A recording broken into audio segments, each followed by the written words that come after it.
What are you going to call it? I think I'll call it Bob. Bob? You don't like Bob? You can't call a planet Bob. Au contraire, baby. The galaxy is a wide and wonderful place, and there are so many different types of celestial bodies that your population, your pops, can live on. But which ones are great, which ones are pretty garbage? In this video today, I'm going to be making a tier list so we can rank the different celestial bodies or habitats for your citizens, slaves, possibly even drones. Starting at the very bottom, we have the F tier. You can probably already guess what's going to go in here, and yes, unsurprisingly, it is Tomb Worlds. Why are Tomb Worlds down here? Why are they so terrible? Well, every single type of pop, except those with Tomb World habitability, start with 0% habitability on this planet. And of course, having low habitability reduces your resource output, as well as increasing the upkeep of your pops. It's generally something you want to avoid. Not only that, but each unblocked district slot will only increase the planet capacity by 3. The normal here is 4 per unblocked district slot, so that means pop growth on Tomb Worlds is hampered even for those that have perfect habitability on that planet.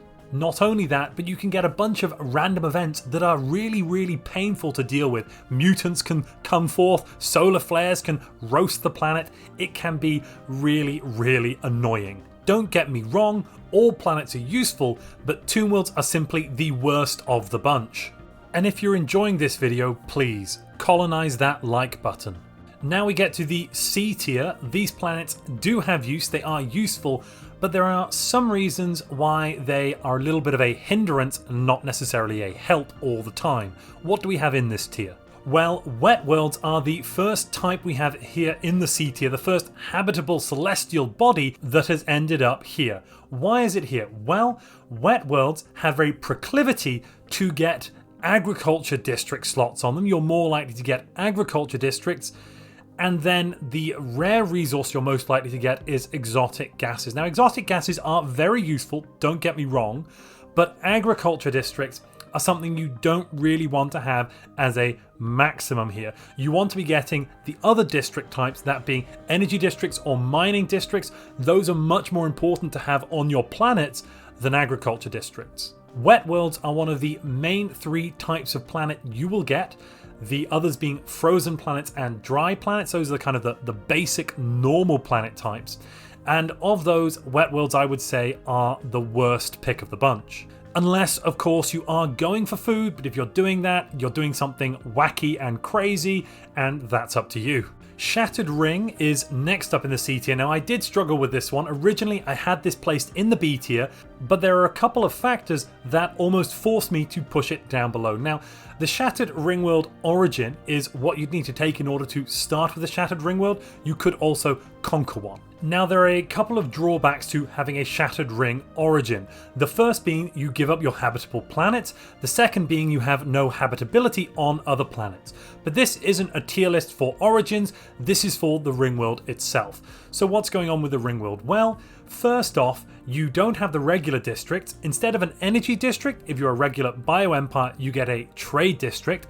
That can be a bit of a problem if you're not running a trade-based meta, but if you are, that can be very useful and very nice. Okay, fair enough. The next issue is the mining districts. They don't produce 4 minerals base, they instead produce 2 minerals and 1 alloy. That can lead you to have significant mineral related problems, especially if you're trying to use the industrial segments to refine some of those minerals into consumer goods or alloys. So you are at a very low mineral efficiency from this world because you're really not going to get much. Now, one saving grace is the fact that it is a size 25 world. However, you're going to start off with a whole host of blockers on this world, which mean you can't get up to that massive size. That's an issue. The second one is that each available district is not worth the usual 4, it is only worth 3. That is going to slow down your logistic pop growth and keep your population a little lower. On top of that, once you finally have fully developed this world, in the late game, you're going to be very, very tempted to restore the shattered ring segment into a regular ringworld segment. And that will completely break the economy of this planet and all of the things you've built up there if you want to turn it into a ringworld and get the full benefits of the ringworld. And if you don't, you're then missing out on the full benefits of the ringworld. It's really not a very pleasant system to have. Great if you can pick one up, terrible if you start with one. In the B tier, we have some solid choices for your planets. What do we have here? First off, we have one of the other main world types, and that is frozen worlds. Frozen worlds are more likely to have mining districts and more likely to have deposits for crystals. In addition, we have all the regular effects of a normal planet. You're going to start at probably 80% habitability on this world, possibly 60, it could also be 20, but none of that is too difficult to get around with a little bit of technology and ingenuity. The good part about these worlds is that we have lots of mining districts. That's very, very useful for hive mind empires, hive mind bio-gestalt consciousnesses, and it can also be useful for regular empires. However, moving on to the next type, dry worlds have a higher chance of spawning more energy districts, and as you might know, energy is the most important basic resource in Stellaris. We can convert any resource into energy credits, and we can convert energy credits into any resource. It is the fundamental basis of all of our economies, and Stellaris is predominantly an economic game. These are also the most likely worlds to get volatile moat deposits on, and volatile moats are the best and most important of the three basic strategic resources or rare resources, as you need them to upgrade your alloy foundry building. And the upgraded alloy foundry building is very important to get bonuses for your alloy production, which is the most important resource in the game aside from science. If you're going to pick a starting planet type, I really would recommend you pick one of the dry worlds. But what do you think about this list so far? You may completely disagree with some of my choices.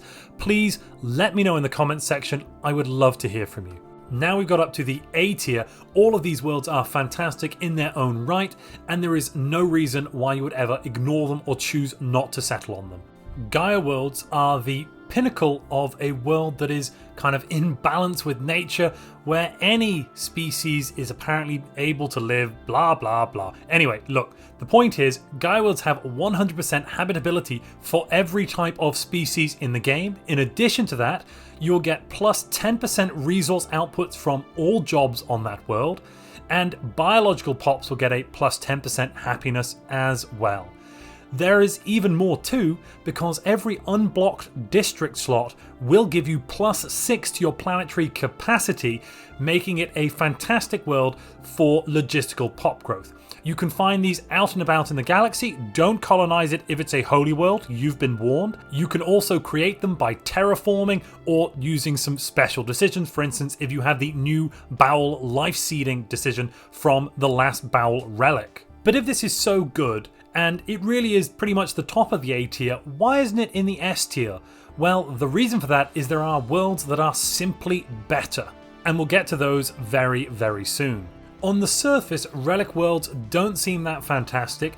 They only have 80% base habitability for all species. I mean, that is something that's very useful. They also only give the regular 4 planetary capacity per unblocked district. So why are they up here in the A tier? Well, they have a series of blockers on them, which when cleared reveal some unique planetary features. Together with these features, you're going to get the ability to build 2 max crystal mines, 2 max gas extraction wells, and 2 max moat harvesting traps. But that's not all. You'll also get a plus 30% bonus to research from jobs and 8 researcher jobs. That means that relic worlds have a fantastic place in the output of both rare resources and also research, which is one of the most useful, if not the best, resource in Stellaris. Habitats are megastructures we construct in the orbit of planets just above them, and they allow us to colonize many more worlds in our systems. We could also start off with void dwellers, allowing us to have 3 habitats right at the start of the game, but why are they up here in the A tier? Well, When you build a habitat, depending on the resource deposit of the planet below, you'll get access to a special district. Not only will you get access to the basic districts of habitation, trade, and the entertainment district, in addition to industrial districts for all of them, but you can also get access to mining districts, energy districts, and research districts. Now, research districts are very, very powerful because they mean that our researchers are not limited by the number of building slots we have on our planets. So we can make habitats full to the brim with researchers. It costs 1,500 alloys and 150 influence to build one of these habitats, but they are really very, very useful. In addition to that, we have some unique designations for habitats. For instance, a research habitat simply gets a bonus 10% to its research output, which is unavailable to most regular planet types. They instead simply get a reduction to a researcher's upkeep, which is not as good. Finally, we have ring worlds. Now, ring worlds are pretty great. The only and main issue with them is how expensive they are to produce and how long it takes to build them, which means you often don't get them until very late in the game, as the technological requirements for building ring worlds or repairing ring worlds are only usually available quite late in the game. Yes, you do get access to research districts here, which are very good in a similar way to habitats with their research districts, and you can really do some crazy things with trade districts if you're running a trade build.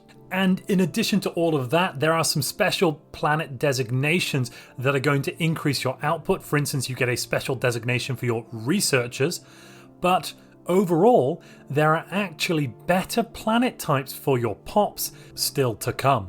And I'd like to say a huge thank you to all the supporters of this channel, the channel members and the patrons. You are very appreciated. And if you'd like to support this channel, there is a link to Patreon down in the description, and somewhere on the screen is a join button. And now we've got to simply the best celestial bodies or planets or habitats for your population to live on. And we've got quite an interesting split here, as one of each of these is fantastic depending on your empire's authority type and the population you have living in your empire. First off, we have hive worlds. Now, these are basically the Gaia world of hive mind empires. They have the same benefit as Gaia was, giving plus 10% resources to jobs. Also, your regular resource districts are not tied to planetary features. But in addition to that, they have a nice little trick where if your authority is hive mind, if you're a Gestalt bio hive mind consciousness, you get 100% habitability on this planet. Otherwise, you get 0%. So that means that you have locked this planet off and made it completely useless to any non-hive mind empires. You also get an additional spawning drone job on the planet, as well as 6 housing from hive districts and 6 planet capacity per unblocked district. And on top of all of that, all of your building slots are unlocked. You will need to take the Hive World's Ascension perk in order to do this, but it is definitely worth it. If you are a hive mind, these are the planets you need to be creating. And then we have the Gaia world of machine empires, a machine world. Just like the hive world, this has a neat trick where any non-mechanical, non-machine or non-cybernetic species where the owner is driven a simulator will have 0% habitability. Your machines will otherwise have 100% habitability, and your cybernetic pops should start off with around 50%. Now, you will be getting plus 10% resources from job output, as well as an additional replicator job, and minus 10% to your pop housing usage. You will only get 4 capacity per unblocked district, but as a machine, you shouldn't really care about that. And then on top of all of that, all of your building slots are unlocked. You can also, and I didn't mention this about the hive mind one, but just like the hive mind, the hive world, you can also build any number of the regular districts on your planet. The number of districts associated with specific planetary features is ignored. If you want to fill it up with energy districts or mining districts, or in the case of the previous one, the hive world, with food districts, you can do just that. And that means the versatility of these planets cannot be understated. And finally, we come to, in my opinion, the best planet type in the game, pretty much. The only issue is if you're a hive mind, you can't really build one of these, but if you get access to it, ooh, absolutely fantastic. That is the Ecumenopolis. This will give 100% habitability to all of the pops living on it, as well as a whopping 20% bonus to resources from jobs. But oh no, that's not all. Any biological pops will get a 50% pop growth speed bonus. That's right, plus 50%. Every unblocked district will give you +6 planet capacity, and all of your building slots are unlocked. Additionally, you get access to special districts on an Ecumenopolis. You get access to a forge arcology, a factory arcology, an entertainment arcology. In the case of a rogue servitor, you get a special arcology for your bio trophies to live in as well. That cannot be ignored because it is very, very useful. And in addition to these bonuses, if you convert a relic world into an Ecumenopolis, you'll get another 10% to any research output as well, so your researchers will still have plus 30% research output as if they were on a relic world. This means that an Ecumenopolis is the best way of making not only alloys, but also your science income, and on top of all of that, it's the best way to get more pops in your empire if you are growing them.